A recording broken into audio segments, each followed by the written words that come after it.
আমি আবার কাঁচা মশলায় রোস্ট রাঁধি না, যে একটা ঘিরান আর স্বাদ হয়। ওফ! এক বউ আবার কমেন্ট করিছে লেখা পড়ার ব্যস্ততায় রান্দা টান্দা অত শিখতে পারিনি, কিন্তু খুব শখ করতেছে এইবার ঈদে বাপ মারে রোস্ট রাঁধতে খাওয়াবে। তাই আর কি ছোট্ট করে একটু দেখাই দেই। 7-8টা এলাচ নিয়ে খোসা ছাড়াই ভিতরের ফলগুলো বাইটে গুঁড়ো করে রেখে দিলাম এক সাইড করে। তারপরে বেশ কিছুটা পেঁয়াজ কুচি তেলের মধ্যে ভাইজে বেরেস্তা করে রাখলাম।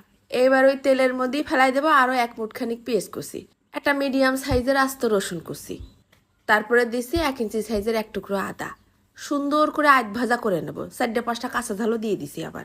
একেবারে লাল লাল ভাজা ভাজা করতে হবে না, এই গার কাঁচা ভাবটা চলে গেলেই হবে না।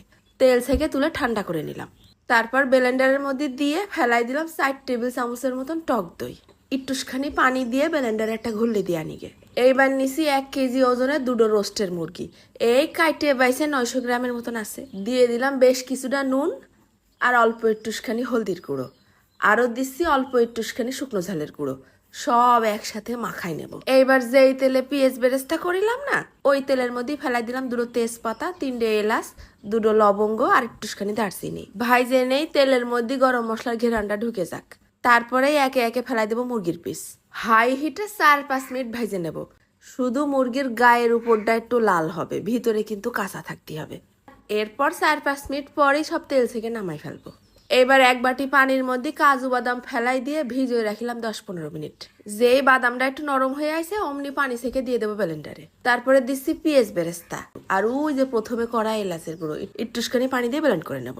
এইবার শুকনো মশলার মধ্যে নিচে 2 পিস দারচিনি আর 4-5টা এলাচ, একটা জয়ফলে 3 ভাগের 1 ভাগ, একটুখানি জয়ত্রী, 3টে লবঙ্গ, হাফ চা চামচ জিরে আর হাফ চা চামচেরও কম অল্প একটুখানি গোলমরিচ। সব একসাথে তেল ছাড়া একটুখানি টেলে নিয়ে গুঁড়ো করে রেখে দেবো সাইড করে। এবার যেই তেলে পেঁয়াজ মুরগি ভাজিলাম ওখান থেকে তেল একটু কমাই নিছি।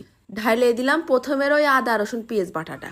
এবার দিয়ে দেবো একটুখানি নুন আর হাফ চা চামচের মতন শুকনো ঝালের গুঁড়ো। এই রান্নায় কিন্তু কোনো হলুদ যাবে না। এবার দিয়ে দিলাম ওই গুঁড়ো করা মশলার টুক। সব একসাথে নাড়ে ভুনা ভুনা করে তেল উঠা উঠা ভাব করে নিতে হবে। মশলা যখন কষানো হয়ে গেছে তখন ফেলাই দেবো মুরগি। মুরগিটাও কিছুক্ষণ মশলার মধ্যে ভুনে নেব। রোস্ট বেশি মজা লাগে পানি না দিয়ে দুধ দিয়ে রানলি। যদি গরুর দুধ দাও তাহলে জাল করা উষ্ণ গরম দুধ দিবা, তখন আর কাটার ভয় থাকবে না। আমি এখানে 1 গ্লাস পানিতে 3 টেবিল চামচ গুঁড়ো দুধ গুলাই দুধ বানিয়ে নিছি, সেই দুধটাই ঢেলে দিছি। এতেই মুরগি সিদ্ধ হয়ে যাবে। মাঝে মধ্যে একটু ঢাকনাটা তুলে নাড়িচাড়ে দিতে হবে না। ঠিক যখন দুধ শুকায় মুরগিটা সিদ্ধ হয়ে তেল উঠা উঠা ভাব হয়ে আইছে তখন ঢালে দেবো ওই বাদাম পেঁয়াজ বাটাটুক। কোটোটা ধুয়ে আরও একটুখানি পানিও দিয়ে দিছি। এবার মশলাটা নাড়িচাড়ে সুন্দর করে মিশাই নেব। কাঁচা ঝাল দিছি, শুকনো ঝালের গুঁড়ো দিছি, এটা কিন্তু ঝাল রোস্ট। টেস্টটা আরও একটুখানি ব্যালেন্স করার জন্য ছিটিয়ে দিলাম অল্প একটুখানি চিনি। যখন পুরো রান্না শেষ নামাই ফেলবো তখন দিয়ে দেবো 1 টেবিল চামচের মতন ঘি আর বেশ কিছুটা পেঁয়াজ বেরেস্তা। ঘিরান রান্নাঘরে দাঁড়ানো যাচ্ছে না। গরম গরম ডেকোরেশন করার আগে আরও একটুখানি পেঁয়াজ বেরেস্তা ছিটিয়ে দিলাম। এইবার নিচে একেবারে ঝরঝরা সাদা পোলাও, তার উপরে নেব একটা লেগ পিস আর একটুখানি নসো নসো মশলা। খাবো কি, দাঁড়াই পড়ে শুধু ঘিরান শুকতেছি। ভাতের মধ্যে আলতো করে মাখাই নিয়ে তুলে দিলাম গালে। ও একেবারে পাক্কা রাজকীয় স্বাদ। এরম করে যে কাউরে রান্দে খাওয়াবা বুঝতেই পারবে না যে এটা কাঁচা হাতের রান্দা। গোশগুলো দেখো না রানের তে বিস্কুটের মতন ছাড়াই আসতেছে। রাইন্দে কিন্তু কমেন্টে রিভিউ দিতে ভুলো না। তা আজকে আমি খাতে খাতেই চলে গেলাম। ধন্যবাদ।